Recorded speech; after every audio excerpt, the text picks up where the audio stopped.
आज हम बात करेंगे राष्ट्रपति की शक्तियाँ। राष्ट्रपति की शक्तियाँ दो प्रकार की होती है, एक साधारण शक्तियाँ, एक आपातकालीन शक्तियाँ। तो सबसे पहले देखेंगे हम साधारण शक्तियाँ। साधारण शक्तियाँ सबसे पहली है कार्यपालिका संबंधी शक्ति।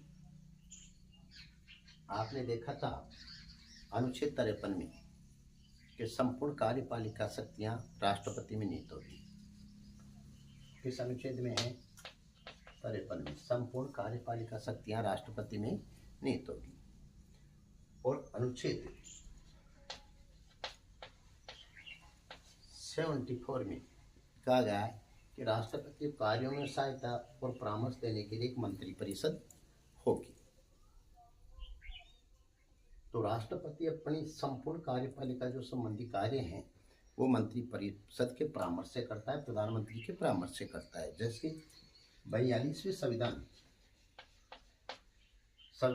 संशोधन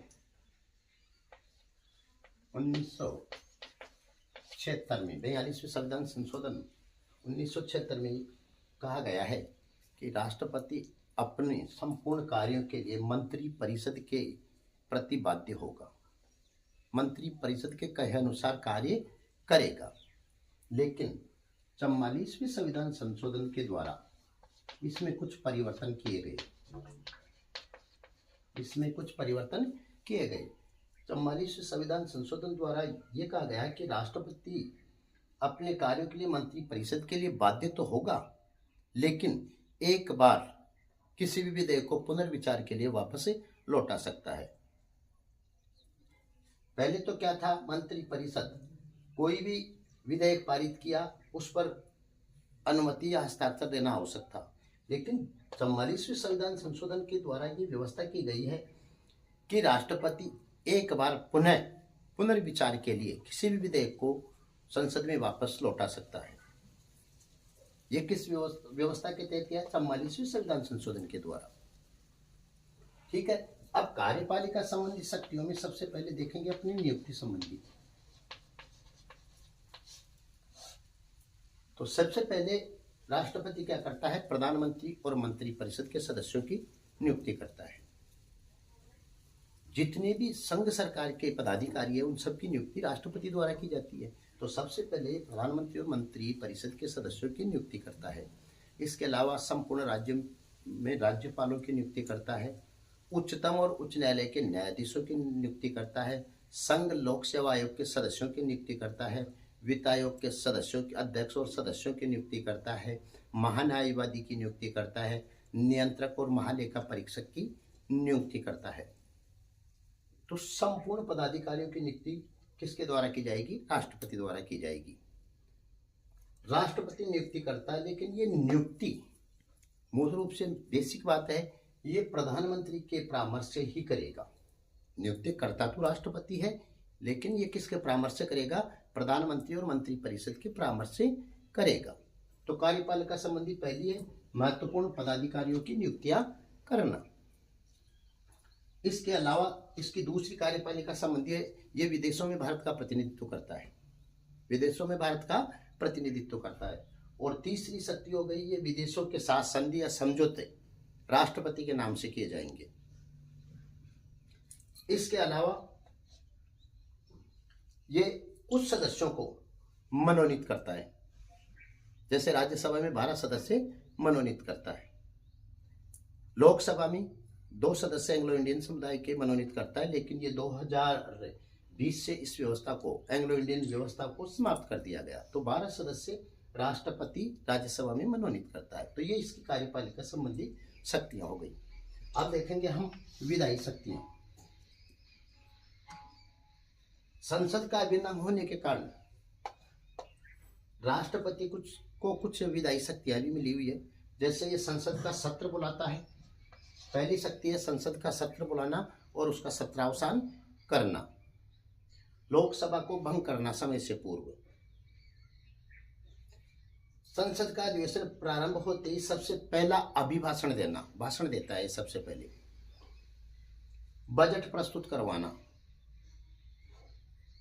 ये कार्य इसके विधायी संबंधी शक्तियों में आ गए। अब इसकी है वित्तीय शक्तियां। कोई भी वित्त विधेयक राष्ट्रपति की पूर्व अनुमति से ही लोकसभा में रखा जाएगा। बजट प्रस्तुत करवाता है, वित्त संबंधी बजट प्रस्तुत करवाता है संसद में, लेकिन कोई भी वित्त विधेयक, धन विधेयक राष्ट्रपति की पूर्व अनुमति से ही लोकसभा में रखा जाएगा, सिर्फ लोकसभा में। ये वित्त संबंधी हो गई। इसके अलावा देखो, इसकी अध्यादेश जारी करने की शक्ति, राष्ट्रपति अध्यादेश जारी करता है। किस अनुच्छेद में? अनुच्छेद 123 में राष्ट्रपति अध्यादेश जारी करता है। कब करता है? जब संसद का अधिवेशन नहीं चल रहा हो, संसद कार्य रूप में नहीं हो, संसद विघटित हो। इस परिस्थिति में किसी विधेयक की आवश्यकता पड़ गई, नए कानून की आवश्यकता पड़ गई। ऐसी परिस्थिति में राष्ट्रपति अनुच्छेद 123 के तहत एक अधिनियम बनाता है जो 6 माह तक मान्य रहता है। कितने माह तक? 6 माह तक, 6 महीने तक ये लागू रहता है। 6 माह के दौरान संसद का अधिवेशन बोलना चाहिए। जैसे ही संसद का अधिवेशन बुलाया जाता है, संसद अस्तित्व में आती है, तो 6 सप्ताह के भीतर, 6 सप्ताह के भीतर संसद की अनुमति मिलना आवश्यक है। अगर संसद 6 सप्ताह के भीतर सत्र आउट होते ही 6 सप्ताह के भीतर अगर अनुमति नहीं देती है तो वो विधेयक अमान्य घोषित हो जाता है, अधिनियम रद्द हो जाता है। यह इसके अध्यादेश करने की शक्ति है। न्यायिक शक्तियां, अनुच्छेद 72 में ये प्रावधान है कि किसी भी अपराधी के मृत्युदंड को ये समाप्त कर सकता है, कम कर सकता है। किसी भी अपराधी की सजा को कम कर सकता है, स्थगित कर सकता है और मृत्युदंड को कैंसिल कर सकता है, समाप्त कर सकता है। किस अनुच्छेद के तहत? अनुच्छेद 72 के तहत ये व्यवस्था की गई है। तो ये राष्ट्रपति की सामान्य शक्तियां हो गई। अब देखेंगे राष्ट्रपति की आपातकालीन शक्तियां। तो देखो राष्ट्रपति की आपातकालीन शक्तियां, इन शक्तियों को देखो, अनुच्छेद 352, अनुच्छेद 356, अनुच्छेद 360 में इनका वर्णन किया गया है।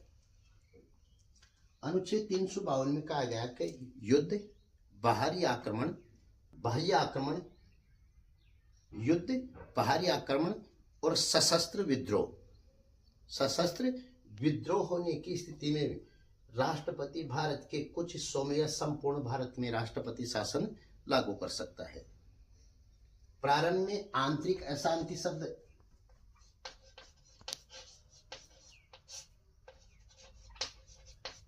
अशांति शब्द का प्रयोग किया जाता है सशस्त्र विद्रोह के स्थान पे, लेकिन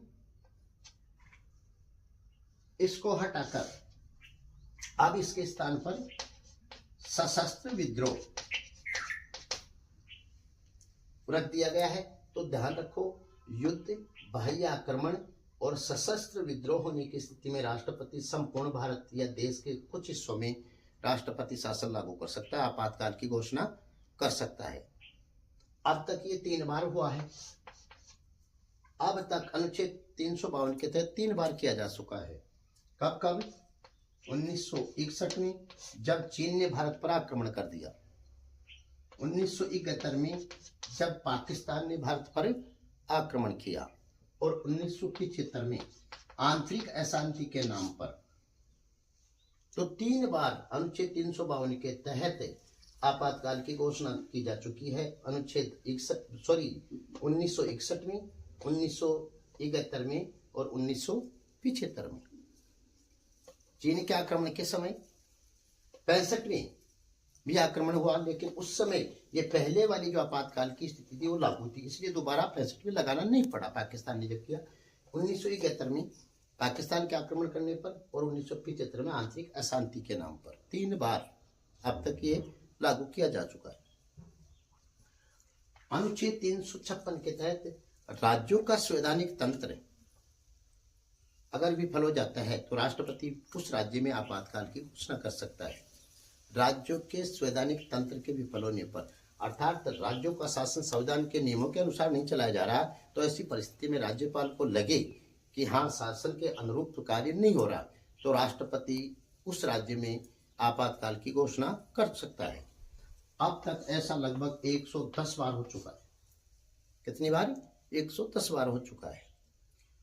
और तीसरी आपातकाल की घोषणा है अनुच्छेद 360 में वित्तीय आपातकाल। वित्तीय आपातकाल, जब देश में वित्तीय अस्थिरता उत्पन्न हो जाए, देश के आर्थिक साख संकट में आ जाए, तो ऐसी स्थिति में राष्ट्रपति आपातकाल की घोषणा कर सकता है, जो एक बार भी ऐसी स्थिति नहीं आई है। तो आपातकाल की घोषणा 3 परिस्थितियों में, अनुच्छेद 352 के तहत युद्ध, बाहरी आक्रमण और सशस्त्र विद्रोह होने की स्थिति में। कितनी बार लागू हो चुकी? 3 बार। अनुच्छेद 356 में राज्यों में संवैधानिक संकट उत्पन्न होने पर कितनी बार? लगभग 110 बार। और अनुच्छेद 360 में वित्तीय